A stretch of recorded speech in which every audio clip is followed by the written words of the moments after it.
You're just going over there because you can't get women here.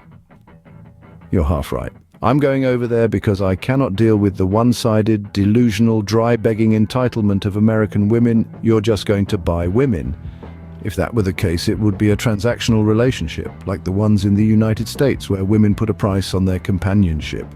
But basically, you're talking about sex tourism, which is real, but has nothing to do with a passport brother.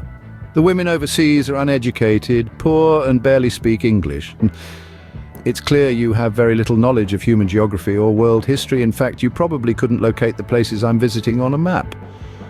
So your first lesson from me is that other countries in the world tend to place a higher value on education than the US does, making most students bilingual when they graduate. You want a woman you can control. Unfortunately, that is feminist rhetoric that you've allowed to permeate your psyche. Men don't go around trying to control other women, we try to work with them, but someone has to lead. We want a cooperative woman, someone we can work with. This is like human trafficking. If you believe that you don't know what human trafficking is, what's your definition of human trafficking? There are plenty of good women in the US.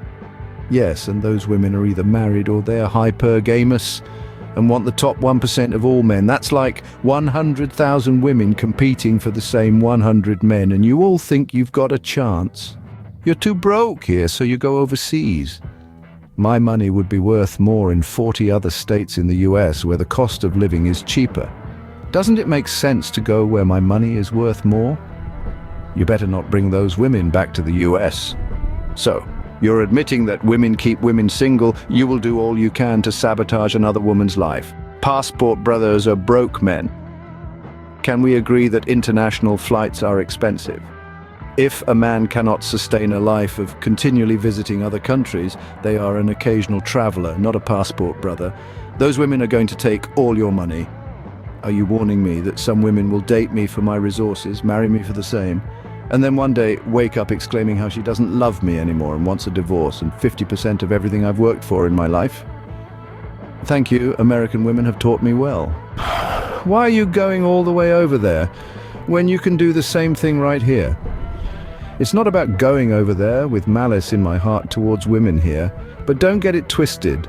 The traveling part is not about you, it's about me.